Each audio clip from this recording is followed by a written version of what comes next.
মনে হয় number update হয় নাই, মিটের নাম্বার। তো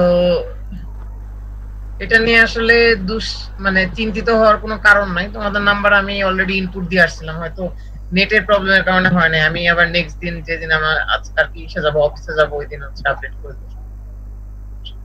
আচ্ছা ঠিক আছে, আমরা তাহলে আজকের ক্লাস শুরু করি। তোমরা তো আজকে আসলা না। আজকে আসলে হচ্ছে আমরা ক্লাসে এই দুইটা চ্যাপ্টার হয়তো শেষ করে ফেলতে পারতাম, কিন্তু এখন অনেক রাত হয়ে গেছে, জানি না আসলে দুইটা চ্যাপ্টার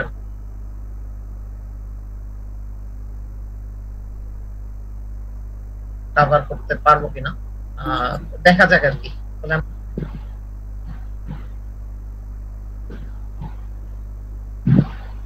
ওকে, সো আমরা হচ্ছে প্রায় আমাদের একদম থিওরি কোর্সের শেষে চলে আসছি, আর জাস্ট দুইটা চ্যাপ্টার বাকি আছে। তোমাদের প্রথম যে চ্যাপ্টারটা সেটা হচ্ছে emerging trends in mobile application design. তো সিমিলারলি আমাদের আরেকটা ছোট্ট একটা চ্যাপ্টার বাকি আছে, ওইটা হচ্ছে আমাদের টেস্টিং এন্ড ডিবাগিং এর উপরে। তো স্যার আমাদের ক্লাস করে দেওয়া যাবে স্যার পরে?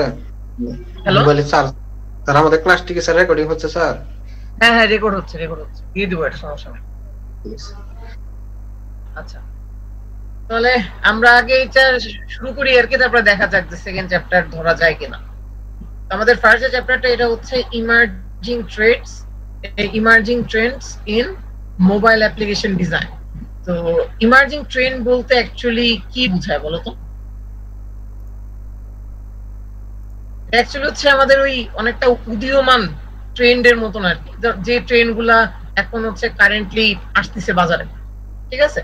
এই ট্রেন্ড গুলো নিয়ে আমরা এখন কথা বলবো, যে হ্যাঁ অলরেডি হয়তো মার্কেটে চলে আসছে, বাট এগুলার আরো ডেভেলপমেন্টের স্কোপ আছে। তো এই ট্রেন্ড গুলোর মধ্যে কি কি আছে? এই ট্রেন্ড গুলোর মধ্যে আছে হলো আমাদের ভিআর, তারপরে সরি আমাদের আছে ধর হচ্ছে ভিআর আছে, তারপরে ধর হচ্ছে এআর আছে, তারপরে আমাদের পোর্টেবল ডিসপ্লে গুলো আছে। এগুলো কিন্তু অনেকদিন ধরেই মার্কেটে আছে, but still they are emerging, right? কারণ এখন পর্যন্ত কিন্তু এগুলো স্টেবল হয় না। আচ্ছা, তো আমরা এইগুলো নিয়ে আজকে আলোচনা করব। অলরেডি বলে আসছি যে আমাদের ইমার্জিং টেকনোলজি লাইক হচ্ছে এআর, ভিআর, ফোল্ডেবল ডিভাইসেস, তারপর আমার voice user interface. Voice user interface বলতে আমরা ওই যে আমাদের যে ভয়েস অ্যাসিস্ট্যান্ট গুলো আছেন, এরকম ধরো হচ্ছে গুগল অ্যাসিস্ট্যান্ট, তারপরে হচ্ছে আমাদের সিরি আছে, তো এগুলো মোটামুটি ম্যাচিউর হয়ে গেছে। তো এগুলো নিয়ে আমরা আজকে আলোচনা করব। আমাদের প্রথম আলোচনার টপিক হচ্ছে এআর বা অগমেন্টেড রিয়ালিটি। অগমেন্টেড রিয়ালিটি সম্পর্কে আইডিয়া নাই এমন কেউ আছে এখানে?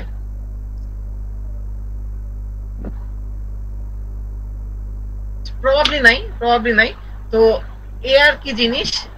এআর হচ্ছে আমাদের রিয়েল ওয়ার্ল্ডে ডিজিটাল কন্টেন্টকে প্রজেক্ট করে, ঠিক আছে? রিয়েল ওয়ার্ল্ডে ডিজিটাল কন্টেন্টকে প্রজেক্ট করে। তো ধরো তুমি রাস্তা দিয়ে হাঁটতেছো, ঠিক আছে?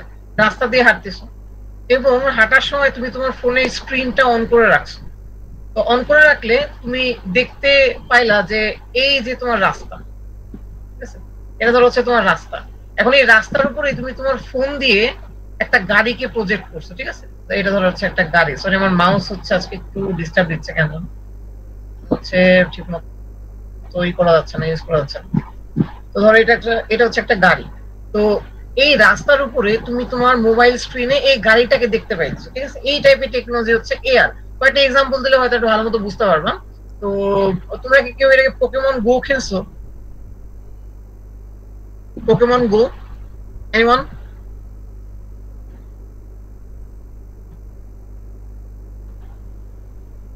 আমরা সামনে আগে বুঝতে পারো। তোমরা কি আমাকে শুনতে পাচ্ছ? জি স্যার। তো এই এআর টেকনোলজি কারেন্টলি আমাদের হচ্ছে তিনটা জায়গায় ইউজ হয়। আমাদের দ্বিতীয়ত নেভিগেশন, আর পোলার গেম ছিল, যে গেমের মাধ্যমে অ্যাকচুয়ালি আমাদের সাধারণ জনগণ বা আম জনতা অ্যাকচুয়ালি এআর এর সাথে পরিচিত হয়েছিল, ঠিক আছে? সেই গেমটা হচ্ছে পোকেমন গো। 2016 সালে এই গেমটা মার্কেটে আসার পর মোটামুটি হচ্ছে আমাদের বিশাল একটা ইউজার বেস তৈরি করে ফেলছিল আর কি। লোকজন তাদের মোবাইল নিয়ে তখন হচ্ছে রাস্তাঘাটে বের হয়ে যেত পোকেমন ধরার জন্য। পোকেমন গো সম্পর্কে না জানলে হয়তো পোকেমন অনেকে চেনো, ঠিক আছে? একটা বল থাকে, বল দিয়ে ওই পোকেমনের উপরে থ্রো করলে পোকেমনটা বলের ভিতরে ঢুকে পড়ে। এই গেমটাই বেসিক্যালি হচ্ছে আমাদের মোবাইল অ্যাপ্লিকেশনের ভিতরে এআর কে রিভলিউশনাইজ করছে, ঠিক আছে? তখন থেকে মানুষ আসলে এআর কি জিনিস এটা বুঝতে শুরু করছে। তো বুঝতে পারছি? আচ্ছা, তারপরে আমাদের গুগল ম্যাপের কথা যদি বলি, এআর নেভিগেশন, তো গুগল ম্যাপে দেখবে হচ্ছে আমাদের লাইভ ভিউ নামে একটা অপশন আছে। তো এই লাইভ ভিউ অন করলে তোমার ওই রাস্তাঘাটে কোন দিক তোমার যাইতে হবে ওই জিনিসটা তোমাকে হচ্ছে ওই স্ক্রিনের উপরে দেখায়, ঠিক আছে? কিভাবে দেখায় আমরা সামনে গেলে দেখতে পারবো। আরেকটা হচ্ছে রিটেইলে, তো তো বর্তমানে বিভিন্ন ই কমার্স ভার্চুয়াল ট্রাই অনের মাধ্যমে, ঠিক আছে? ভার্চুয়াল ট্রাই অনের মাধ্যমে, ভার্চুয়াল ট্রাই অন কি জিনিস? তো ধরো দারাজে তুমি একটা ড্রেস কিনবা, ঠিক আছে? তো এই ড্রেসটা কি আদৌ তোমাকে মানাবে কিনা তুমি কিভাবে বুঝবা বলো তো? এটা কি বোঝার কোনো ওয়ে আছে? তো ধরো দারাজে একটা টেকনোলজি আছে ভার্চুয়াল ট্রাই অন, তো এই টেকনোলজির মাধ্যমে কি করতে পারবা? তুমি তোমার উপরে, এটা হচ্ছে তুমি, ঠিক আছে? তুমি তোমার উপরে এই ড্রেসটা প্রজেক্ট করে দেখতে পারবা তোমার ফোনের মাধ্যমে, ঠিক আছে? ফোনের মাধ্যমে। তো তুমি বুঝতে পারবা যে এই ড্রেসটাকে তোমাকে মানায় কিনা, ঠিক আছে? মানায় কিনা। সিমিলারলি তুমি ধরো জুতা কিনতে যাচ্ছ, সেই জুতাও তুমি তোমার পায়ের উপরে প্রজেক্ট করে দেখতে পারবা যে এই জুতাটা তোমাকে মানায় কিনা। এই ধরনের টেকনোলজিকে বলা হইতেছে হলো ভার্চুয়াল ট্রাই অন, এবং এটা পসিবল হইছে এই এআর এর কারণে, ঠিক আছে? সো এআর মেইনলি হচ্ছে তিনটা ফিল্ডে কারেন্টলি অনেক হিউজলি ইউজ হচ্ছে। প্রথমটা হচ্ছে গেমিং ফিল্ড, দ্বিতীয়ত নেভিগেশনের ক্ষেত্রে, আর তৃতীয়ত রিটেইলের ক্ষেত্রে। তো আমরা একটু এক্সাম্পল দেখলে হোপফুলি বুঝতে পারবা। তো আমার ফার্স্ট এক্সাম্পলটা একদম লেফট সাইডে দেখা যাচ্ছে, এটা হচ্ছে গুগল লাইভ ভিউ, ঠিক আছে? গুগল লাইভ ভিউ, তুমি রাস্তাতে লোকেশন দেখলে যাও এবং গুগল লাইভ করে রাখো, ঠিক আছে? গুগল লাইভ ভিউ অন করে রাখো, তখন দেখবা যে এই রাস্তার উপরেই এরকম হচ্ছে একটা ডিজিটাল সাইন দিয়ে তোমাকে দেখাবে যে এই লেফটে যাইতে হবে না। বাট যদি ইউজ করে থাকো তাহলে এই জিনিসটা হয়তো দেখছো। তো আমাদের নরমালি প্রবলেম হয় কি, নরমালি হচ্ছে ফোনের কম্পাস অনেক সময় ক্যালিব্রেট না হইলে ওই রাস্তাঘাট খুঁজে পাওয়া কঠিন হয়ে পড়ে, ঠিক আছে? যে বামে যাবো না ডানে যাবো, গুগল ম্যাপ দেখে অনেক সময় ঠিক মতো বোঝা যায় না। বাট এই লাইভ ভিউ অন করলে তখন তোমার ওই রাস্তার উপরেই এরকম হচ্ছে ডিজিটাল সাইন দিয়ে দেখাবে যে হ্যাঁ এবার বামে যাইতে হবে। বুঝতে পারছো? হ্যালো হ্যালো জি স্যার, বুঝতে পারছি। জি স্যার। সিমিলারলি এই যে পোকেমন গো গেমটার যে কথা বললাম, কিন্তু এই গেমটার দিকে একটু তাকালে বুঝতে পারবো যে দেখো এখানে হচ্ছে একটা সমুদ্র সৈকত আছে আমার সামনে, ঠিক আছে? আমি আমার ক্যামেরা অন করছি, ক্যামেরা অন করলে আমার সামনে দেখো এখানে একটা পোকেমন দেখা যাচ্ছে, ঠিক আছে? এখানে দেখবো যে এই যে একটা পোকেমন দেখা যাচ্ছে। তো আমি এরকম একটা বল থ্রো করলে পোকেমনটা তখন বলের মধ্যে চলে আসলো। তো এই পোকেমনটা কিন্তু একটা ডিজিটাল কন্টেন্ট, যেটা একটা আমার রিয়েল ওয়ার্ল্ড সিনারির উপরে প্রজেক্ট করা হয়েছে। বুঝতে পারছো? তো এইভাবেই এআর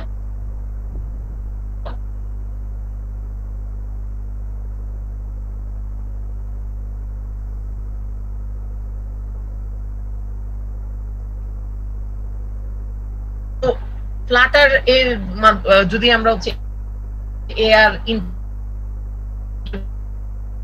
করছে এআর কোর, এর ক্ষেত্রে প্লাগইনটার নাম হচ্ছে এআর কিট। তো এখানে একটা সিম্পল এক্সাম্পল দেওয়া আছে এবং এগুলা অ্যাকচুয়ালি হচ্ছে রান করে দেখানো পসিবল হচ্ছে না আপাতত। তো তো এখানে যে এক্সাম্পলটা দেখানো আছে আমি একটু জাস্ট তোমাদের একটু ব্রিফ দিচ্ছি আর কি এখানে কি আছে। তো এই যে অ্যাপ্লিকেশনটা, এই অ্যাপ্লিকেশন হচ্ছে পৃথিবীর একটা মডেল, ঠিক আছে?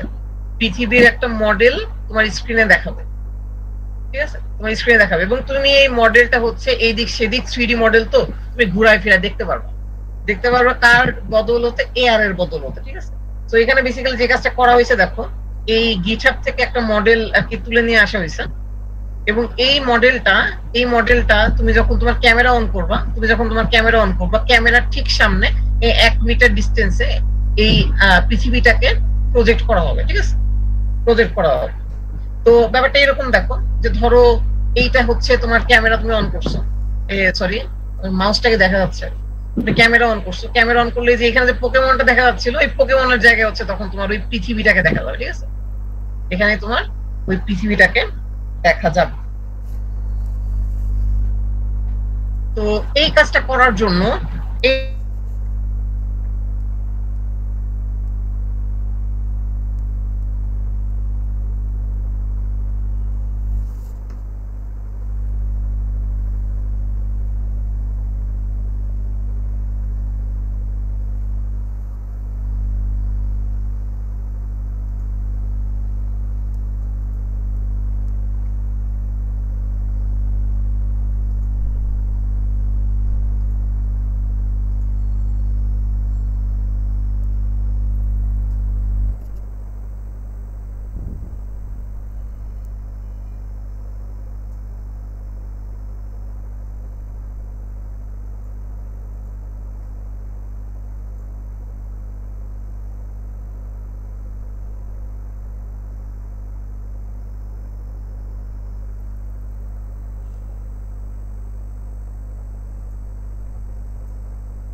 ঠিক আছে, এবং তোমার কাছে দেখো যে সোর্ড গুলো আছে বা সেভার গুলো আছে এটাতে তুমি এই কিউব গুলোকে স্ল্যাশ করছো, ঠিক আছে, বা এই কিউব গুলোকে তুমি কেটে ফেলছো, এই যে লেফট সাইডে যে ছবিটা একটু খেয়াল করো, ঠিক আছে? তোমার মনে হবে যে তুমি এই ওয়ার্ল্ডের ভিতরেই ঢুকে পড়ছো, বুঝছো?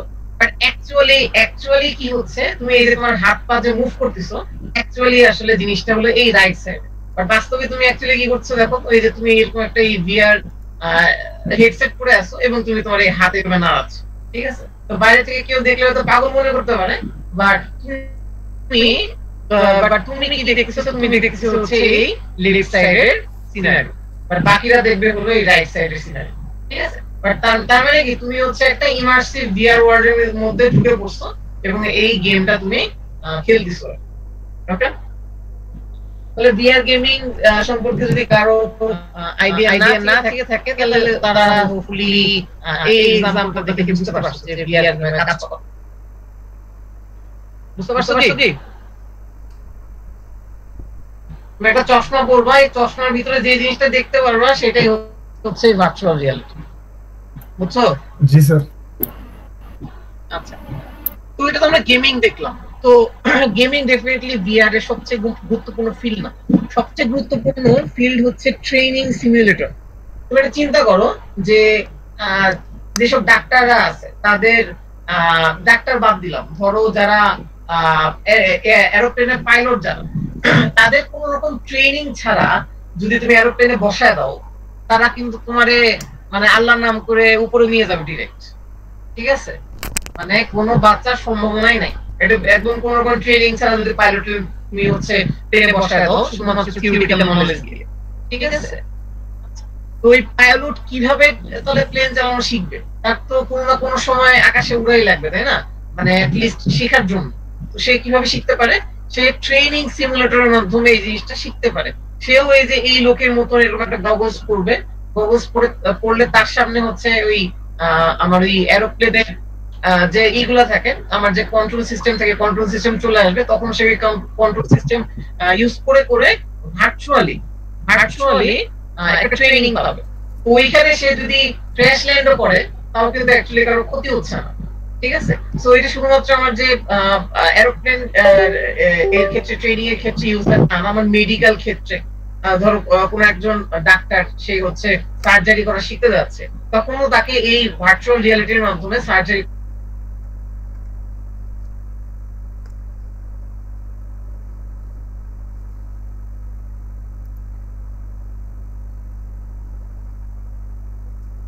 এর মাধ্যমে ধরো তুমি একজন মানুষকে সিমুলেট করে তখন তুমি ওই প্র্যাকটিস গুলো করতে পারো।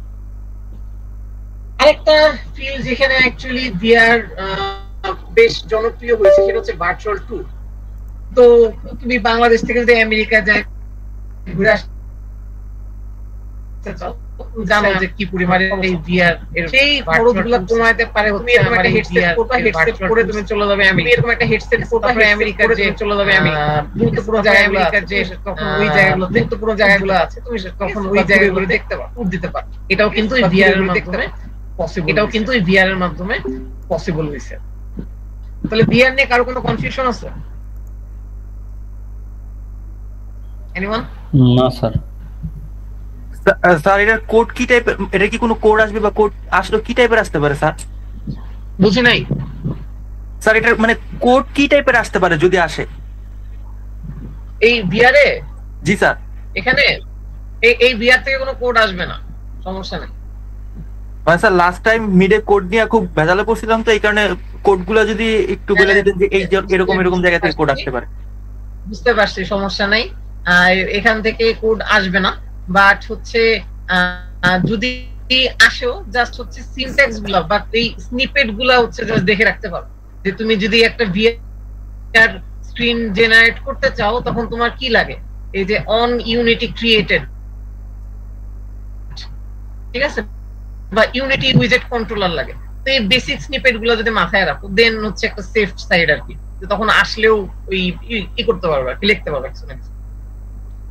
ওকে, তো সিমিলারলি এর এর মতো ভিআরও যদি আমার কি উইজেট লাগবে, ফ্লাটার ইউনিটি উইজেট, ঠিক আছে, ফ্লাটার ইউনিটি উইজেট আসবে না, এটা কিন্তু 100% কনফার্ম বলছি না আর কি, বাট যদি চলে আসে সেক্ষেত্রে কিন্তু আসলে কিছু করার নাই। সো ডেফিনেটলি এই কোডের স্নিপেট গুলা দেখতে হবে, ঠিক আছে? ফুল কোড তো ডেফিনেটলি মুখস্থ করা সম্ভব না, লাইক একদম শুরু থেকে এই পর্যন্ত এগুলা তো লেখার আসলে দরকারও নাই। তোমার মেইন যে পোর্শনটা সেটা হচ্ছে যে এইটুক পোর্শন, ঠিক আছে, এইটুক পোর্শন, এইটুক পোর্শন, বুঝতে পারছো? আচ্ছা, তারপরে যেটা বলছিলাম সেটা হচ্ছে যে ভিআর ইন্টিগ্রেট করার জন্য তোমার ইউনিটি বেসড কি বলতেছি আমি, ফ্লাটার ইউনিটি উইজেট লাগবে। তো ইউনিটি সম্পর্কে কি কারো কোনো আইডিয়া আছে? ইউনিটি ইউনিটি কি জিনিস? গেম বানাই স্যার, এক কথা স্যার। রাইট, ইউনিটি হচ্ছে একটা গেম ইঞ্জিন, ঠিক আছে? তো এটা দিয়ে অ্যাকচুয়ালি শুধু গেম বানায় তা না, ইউনিটি দিয়ে তোমার যে কোনো ধরনের 3D সিনও তৈরি করা যায়, ঠিক আছে? শুধুমাত্র গেম না, 3D সিনও জেনারেট করা যায়। তো তাহলে তুমি ভিআর ওয়ার্ল্ড কিভাবে বানাবা? ভিআর ওয়ার্ল্ড অ্যাকচুয়ালি তৈরি করবা হচ্ছে তুমি ইউনিটি দিয়ে, ঠিক আছে? ইউনিটি দিয়ে একটা সিন ক্রিয়েট করবা, ক্রিয়েট করে তুমি তোমার ফ্লাটার অ্যাপ্লিকেশনের মধ্যে ওই সিনটাকে সিম্পলি প্রজেক্ট করে দিবা, ঠিক আছে, ইন্টিগ্রেট করে দিবা। তার জন্য আমার এই ফ্লাটার ইউনিটি উইজেটটা লাগে, ঠিক আছে? একটা সিন ক্রিয়েট করবে, সিন ক্রিয়েট করে ওটা তোমার অ্যাপ্লিকেশনে এক্সপোর্ট করবা। তো আমার থার্ড যে ইমার্জিং টেকনোলজি দ্যাট ইজ হচ্ছে ফোল্ডেবল ডিভাইস। ফোল্ডেবল ডিভাইস, তো এই ফোল্ডেবল ডিভাইস সম্পর্কে মোটামুটি কম বেশি সবারই আইডিয়া আছে, তাই না? ফোল্ডেবল ডিভাইস কি? ফোল্ডেবল ডিভাইস হচ্ছে একটা নরমাল ফোনের মতোই, বাট যখন তুমি আনফোল্ড করো সেটা একটা ট্যাবলেট সাইজের হয়ে যায়, রাইট? তাই তো? জি স্যার। স্যামসাং গ্যালাক্সি ফোল্ডের নাম শুনো না এমন কেউ আছো?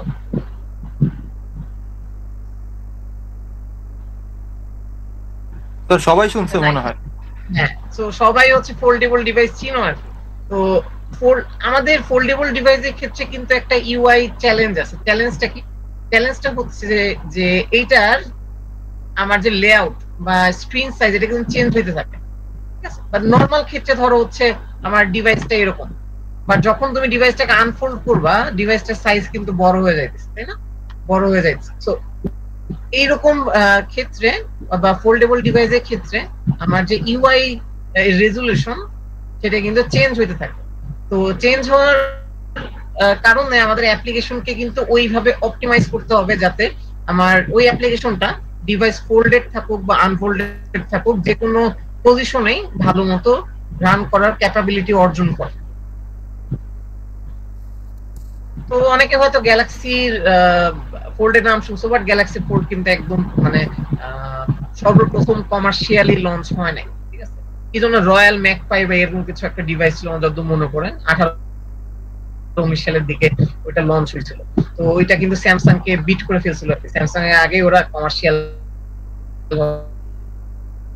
ভাবে ওই ডিভাইসটা লঞ্চ করছিল, যদিও ওই ডিভাইসের আসলে ইউজিবিলিটি স্যামসাং থেকে অনেক কম। তো কিভাবে তাহলে আমরা এই একটা ফোল্ডেবল ডিভাইসের যে প্রবলেমগুলো হ্যান্ডেল করতে পারি মিডিয়া কুইরির মাধ্যমে। যদি আমরা কি করি, মিডিয়া কুইরি দিয়ে কিন্তু আমরা ফ্লেক্সিবল ইউআই তৈরি করতে পারি। ফ্লেক্সিবল ইউআই কিভাবে? যে আমরা একটা অ্যাপ্লিকেশন ক্রিয়েট করতেছি, বাট অ্যাপ্লিকেশনটা চলবে কিন্তু মাল্টিপল সাইজ ডিভাইসে। সেটা হতে পারে একটা পিক্সেল 5 এ চলতে পারে। হ্যালো স্যার, এমআই আলফা নামে একটা ফোন ছিল যেটার জাস্ট উপরে নিচে সব দিকে স্ক্রিন ছিল, আপনি মনে করতে পারতেছেন কিনা?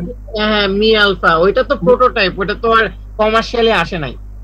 তাহলে স্যার ওইটার জন্য ইউআইটা কিভাবে ডিজাইন করতে বা ওইটার চ্যালেঞ্জেস তো অনেক বেশি ছিল। এটাই ওইটার তো এইটাই প্রবলেম যে এই মানে হচ্ছে তোমার কোনো অ্যাপ অ্যাকচুয়ালি ওইটার জন্য ওইভাবে অপটিমাইজ মানে করা খুবই কঠিন, ঠিক আছে?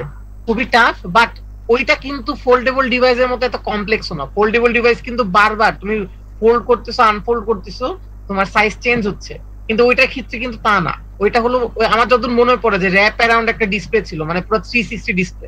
জি স্যার, জাস্ট পিছনে একটা ছোট্ট লাইট করে ওইটার মধ্যে ক্যামেরা লাগানো ছিল, এতটুকুই পুরোটা ডিসপ্লে ছিল।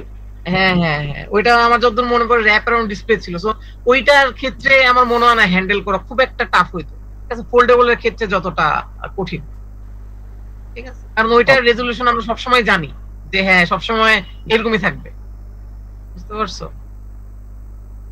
যদি আমি কনসেপ্টটা পুরোপুরি ভুলে গেছি আর কি, কনসেপ্ট ফোনটা কেমন ছিল। তো ফোল্ডেবল ডিসপ্লেতে আমরা একটু ব্যাক করি।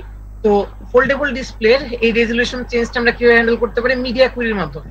তো মিডিয়া কুইরি বেসিক্যালি কি করে? মিডিয়া কুইরি হচ্ছে কোন একটা ফোনের রেজুলেশনকে রিট্রিভ করে, ঠিক আছে?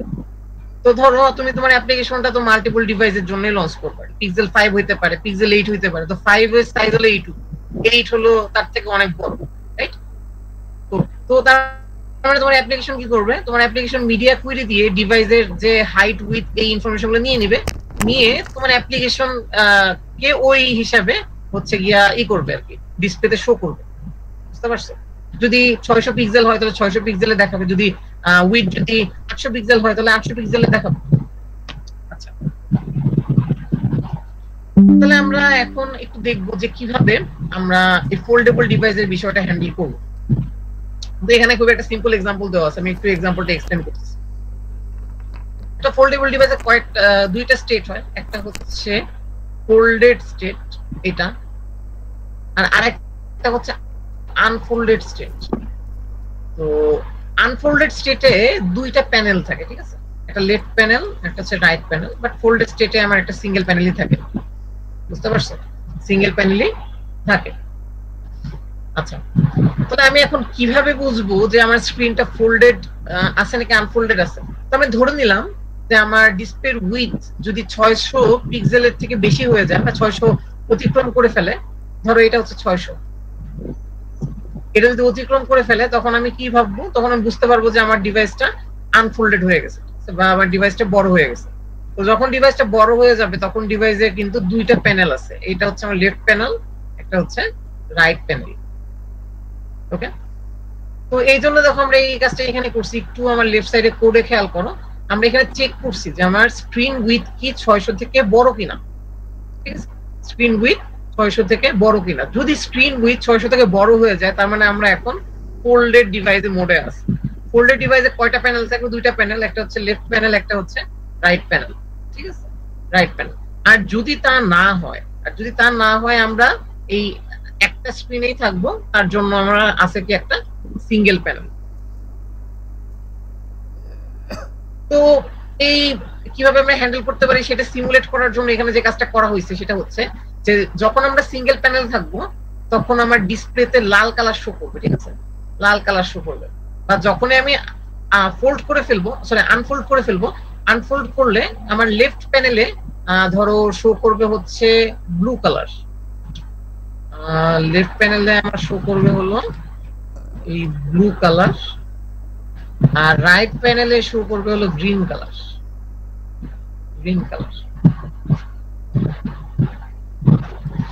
তো বিষয়টাকে আমরা খুব ইজিলি হ্যান্ডেল করছি। কিভাবে হ্যান্ডেল করছি দেখো, এই যে আমার করে গেল, এই যে আমার সিঙ্গেল প্যানেল যে ক্লাসটা, এই ক্লাসের ভিতরে আমরা এই কন্টেইনারে সিম্পলি হচ্ছে লাল কালার সেট করে দিছি। আর আমার লেফট প্যানেল যেটা, সেখানে আমরা ব্লু কালার সেট করছি, রাইট প্যানেলে গ্রিন কালার সেট করছি। যখন আমার উইথ 600 থেকে বেশি, তখন আমার দুইটা প্যানেল ওপেন হচ্ছে, একটা লেফট প্যানেল, একটা রাইট প্যানেল। লেফটে থাকবে ব্লু, রাইটে থাকবে গ্রিন। আর যদি তা না হয় তাহলে আমার একটা সিঙ্গেল প্যানেলে ওপেন হবে এইটা, এবং সেখানে টোটালি থাকবে হচ্ছে লাল কালার। ঠিক আছে, সো এইভাবে আমরা অ্যাকচুয়ালি সিমুলেট করে দেখাইছি যে আমার ফোল্ডেড এবং আনফোল্ডেড দুই স্টেটে আমরা কিভাবে আমাদের ইউআই কে হ্যান্ডেল করতে পারি। ওকে, তাহলে আমরা সোফার এআর দেখলাম, ভিআর দেখলাম, আর হচ্ছে ফোল্ডেবল ডিসপ্লের টেকনোলজিটা হচ্ছে আমরা দেখছি। তো নেক্সট আমরা দেখব হচ্ছে user interfaces, voice user interfaces বা ভিইউআই। তো ভয়েস ইউজার ইন্টারফেস সম্পর্কে মোটামুটি তোমরা সবাই জানো। আমাদের গুগল অ্যাসিস্ট্যান্ট, অ্যালেক্সা কিংবা সিরি, এগুলা কিন্তু সবাই আমাদের হচ্ছে এই ভিইউআই এর অন্তর্ভুক্ত। তো এক সময় এই ভয়েস অ্যাসিস্ট্যান্ট গুলোর সাথে কথা বলা অনেকটা ফিউচারিস্টিক মনে হইতো, সেটা ধরো আজ থেকে আরো 8, 9, 10 বছর আগে। ঠিক আছে, তখন ওই সিরির সাথে, যাদের আইফোন ছিল, যারা সিরির সাথে কথাবার্তা বলতো, এই অ্যান্ড্রয়েড ইউজাররা গুগল অ্যাসিস্ট্যান্টের সাথে কথাবার্তা বলতো, এবং তাদের কাছে অনেক জিনিসটা ফিউচারিস্টিক মনে হইতো। বাট এটা কিন্তু অনেক বেশি স্ট্রিমলাইন্ড হয়ে গেছে, সরি মেইনস্ট্রিম হয়ে গেছে। এখন কিন্তু এই গুগল অ্যাসিস্ট্যান্টকে কমান্ড দেওয়া বা অ্যালেক্সাকে কমান্ড দেওয়া, এটা কিন্তু অনেক বেশি মেইনস্ট্রিম। অনেকে হচ্ছে নিজেরাই অ্যালার্মও সেট করে না, সিম্পলি ওই অ্যাসিস্ট্যান্টকে বলে যে অ্যালার্মটা সেট করে দাও, অ্যাসিস্ট্যান্ট অ্যালার্ম সেট করে দাও। ঠিক আছে, তো এগুলো অনেক বেশি মেইনস্ট্রিম হয়ে গেছে। সো মোটামুটি তোমরা এটার সাথে সবাই পরিচিত। তো যদি এই আমাদের অ্যাপ্লিকেশনের মধ্যে ইন্টিগ্রেট করতে চাই, অর্থাৎ স্পিচ টু টেক্সট, যদি আমি একটু সিম্পলিফাই করি আর কি, স্পিচ টু টেক্সট যদি আমরা ইন্টিগ্রেট করতে চাই, তার জন্য আমার এই স্পিচ টু টেক্সটের একটা লাইব্রেরি ইউজ করলেই চলবে। ঠিক আছে, তো দেখো আমরা ওই উপরে একটা স্পিচ টু টেক্সটের একটা লাইব্রেরি করছি আর কি, কি বলে আমরা হচ্ছে ইম্পোর্ট করছি। তো এখানে আমার একটা কোড সিম্পলি দেওয়া আছে, অর্থাৎ আমরা একটা স্ট্রাকচার তৈরি করছি আর কি। একটা বাটন এখানে হচ্ছে আমরা ক্রিয়েট করছি, আইকন বাটন। এই বাটনটার কাজ হবে কি, এই বাটনটা যখন ক্লিক করবা তখন তোমার অ্যাপ্লিকেশনটা লিসেন করতে থাকবে। কারণ তোমরা যখন রেকর্ডারে ক্লিক করো তখন কি হয়, তোমাদের ভয়েস গুলো রেকর্ডিং হতে থাকে না রেকর্ডারে ক্লিক করলে। সিমিলারলি তোমার অ্যাপ্লিকেশনে এরকম একটা রেকর্ডার টাইপের একটা বাটন তুমি অ্যাড করছো, তো ওই বাটনে ক্লিক করলে কি হবে, তোমার কথা তখনও শুনতে থাকবে। ঠিক আছে, তোমার কথাও শুনতে থাকবে, এবং শুনে কি করবে, তোমার যে কথাটা, সেই কথাটাকেও টেক্সটে কনভার্ট করবে, রেকগনাইজ করবে এবং ফাইনালি টেক্সটে কনভার্ট করবে। তো তার জন্য আমরা এখানে ভয়েড লিসেন নামে একটা ফাংশন ইউজ করছি আর কি। এই ফাংশনটা কি করছে, এই ফাংশনটা দেখছে যে ইজ লিসেনিং কি ট্রু কিনা, ঠিক আছে, অর্থাৎ শুনছে কিনা। তো যদি লিসেনিং করতে থাকে তখন কি করছে দেখো, তখন আমরা যে কথাগুলো বলবো সেই কথাগুলোকে সে হচ্ছে ওয়ার্ডে কনভার্ট করতেছে, এবং ওয়ার্ডে কনভার্ট করে টেক্সট নামে একটা ভেরিয়েবলের ভিতরে নিয়ে নিচ্ছে, এবং এই পরবর্তীতে এই টেক্সট ভেরিয়েবলটা সে হচ্ছে এই ডিসপ্লেতে শো করতেছে। ঠিক আছে, সো এখানে এই সিম্পলি এই কোডের মাধ্যমে বেসিক্যালি হচ্ছে এইটুকুই দেখানো হয়েছে।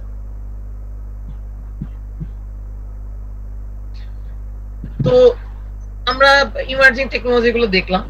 তো এই টেকনোলজি গুলা যেহেতু বললাম যে উদীয়মান আর কি, তার মানে এগুলা এখন পর্যন্ত হয়তো অতটা পরিপক্ক হয় নাই। তো যেহেতু পরিপক্ক হয় নাই, তার মানে এগুলা ইন্টিগ্রেট করার জন্য আমাদের কিছু ডিজাইন চ্যালেঞ্জ আছে। ঠিক আছে, তো প্রথমে আমরা আসি হচ্ছে এআর ভিআর। তো এআর ভিআর তোমরা শুনলে বুঝতে পারতেছো যে একটা 3D অবজেক্টকে আমরা প্রজেক্ট করতেছি আমাদের ডিজিটাল আমাদের রিয়েল ওয়ার্ল্ডে, কিংবা হচ্ছে আমরা কোন একটা আলাদা ডিজিটাল ওয়ার্ল্ড বা সিনারি হচ্ছে আমরা ক্রিয়েট করতেছি। তো এগুলা করার জন্য কিন্তু আমার ডেভেলপমেন্ট কস্ট অনেক বেশি হবে, এটাই কিন্তু স্বাভাবিক। ঠিক আছে, তো এটার মেইন প্রবলেমটা হচ্ছে আমার ডেভেলপমেন্ট কস্ট বেশি। ওকে, আচ্ছা। তারপরে এই টেকনোলজি গুলা কিন্তু আসলে আমজনতা ভালো মতো বুঝে না। তো আমজনতাকে এই টেকনোলজি গুলোর সাথে পরিচিত করার জন্য ভালো মতো আসলে এডুকেট করতে হবে টিউটোরিয়ালস এর মাধ্যমে। তারপরে ধরো তোমার হচ্ছে 2-3 বছর আগের একটা ফোন, 2-3 বছর আগে বাদ দিলাম, ধরো একটা সিম্ফনি ইউজ করতেছো। তো তোমার সিম্ফনি ফোনে কিন্তু এই এআর ভিআর টাইপের যে অ্যাপ্লিকেশন গুলো আছে এগুলো ভালো মতো কাজ করবে না। ঠিক আছে, হ্যাং দিবে, ল্যাগ দিবে, পারফরম্যান্স ইস্যু হবে, রেন্ডারিং এর সমস্যা হবে। ঠিক আছে, অ্যাপ্লিকেশন ডিভাইস গুলোতেও মোটামুটি ভালো মতো চলে, ভালো মতো অপলে ডিজাইন ইস্যুস গুলো কি বুঝতে পারছো?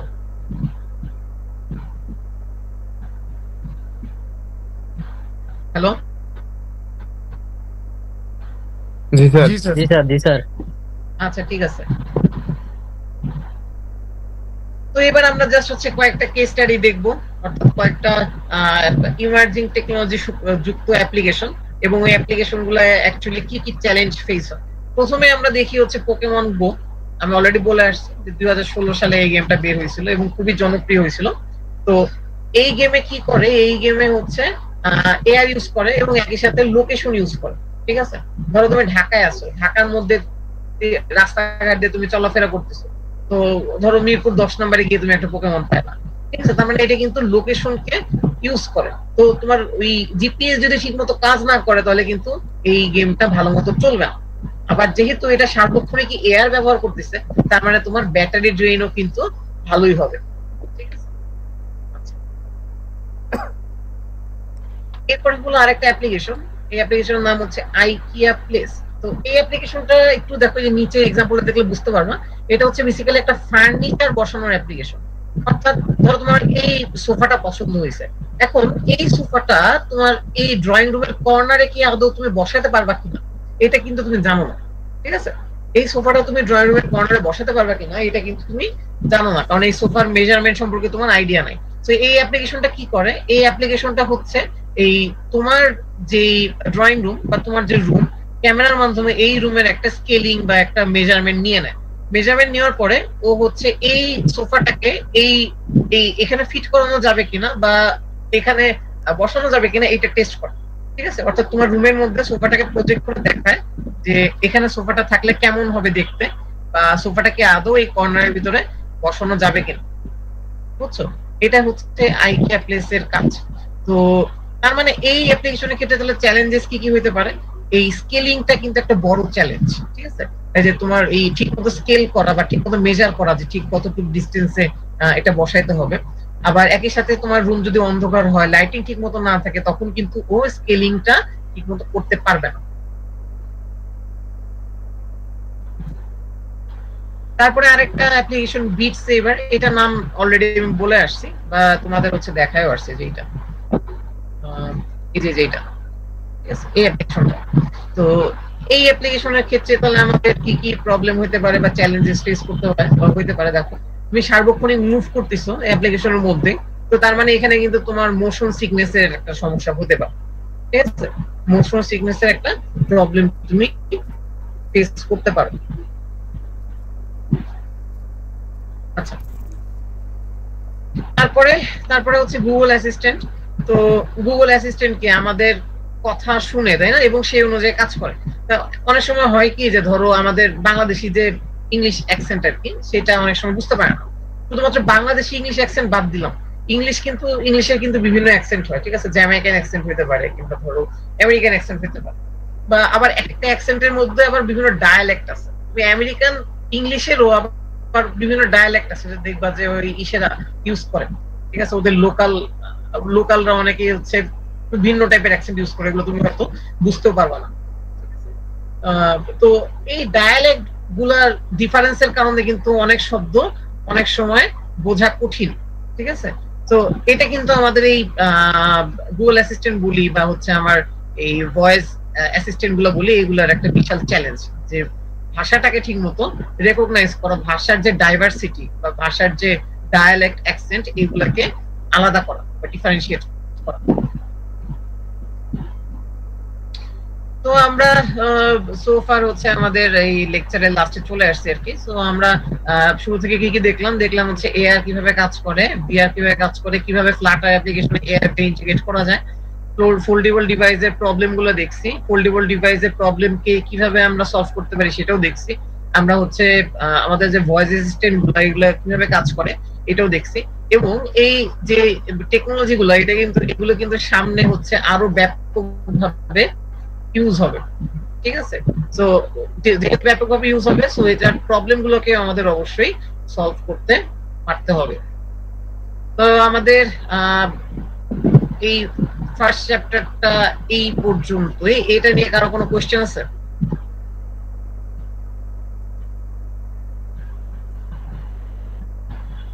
না স্যার। আচ্ছা ঠিক আছে। আর আমাদের সময় অ্যাকচুয়ালি অনেক হয়ে গেছে আর কি, 10:15 বাজে। তো এখন কি আরেকটা চ্যাপ্টার শুরু করা ঠিক হবে কিনা? না স্যার, না স্যার। আচ্ছা ঠিক আছে। এখন প্রবলেম যেটা হয়েছে সেটা হলো যে তোমাদের সামনে অ্যাকচুয়ালি আর ক্লাস পাওয়া যাবে না, ঠিক আছে? একটা ক্লাসই আছে, সেই ক্লাসে হলো তোমাদের এই চ্যাপ্টার পর্যন্ত পড়া থাকবে আর কি এক্সাম।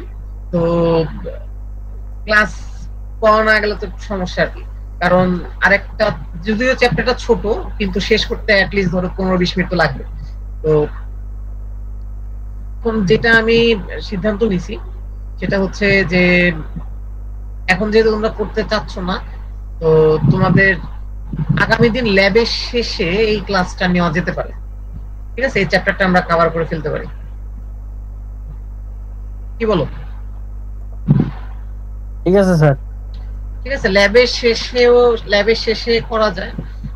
হ্যাঁ ঠিক আছে, এটাই থাকতে হবে, ঠিক আছে?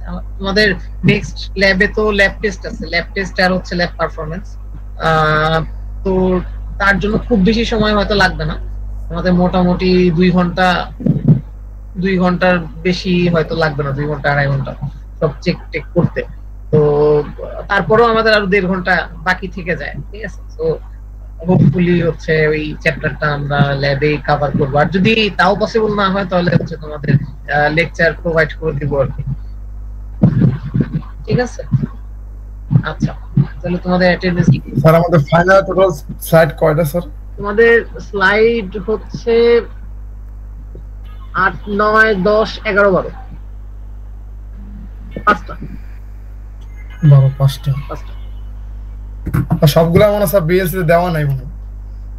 সব কয়টা তো দেওয়া আছে, যে আজকেটা দেওয়া নাই, এটা দেওয়া নাই, এটা তো আমি হচ্ছে এখন আপলোড করব, বাট বিএসসি তে বাকিগুলো দেওয়া আছে তো। স্যার বিএসসি শুধু 8 আর 10 পাওয়া গেছিল। আরেকবার একটু চেক করে দেখো, আমি যতদূর জানি দেওয়া আছে।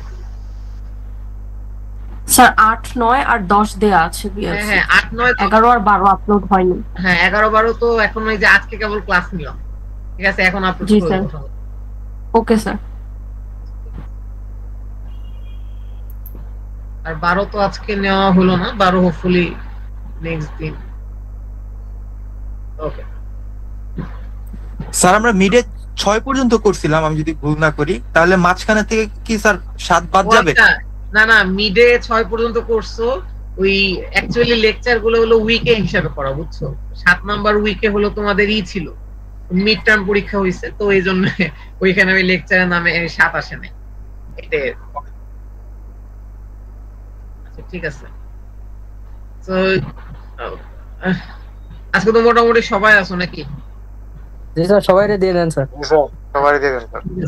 জি স্যার, সবাই আছে, সবাই। হ্যাঁ হ্যালো। জি স্যার সবাই আছে মোটামুটি। আর আজকে অনেক জায়গায় ঝড় হয়েছে তো স্যার, এই জন্য 2-1 জন থাকতে পারে। আচ্ছা ঠিক আছে। ওকে, তাহলে ঠিক আছে, আজকে তোমাদের ক্লাস এই পর্যন্তই। সিয়ারা আমাকে একটু নক দিও, তাহলে আমি ভিডিওটা দিয়ে দিব। ওকে, আল্লাহ হাফেজ, আসসালামু আলাইকুম। ওয়ালাইকুম আসসালাম।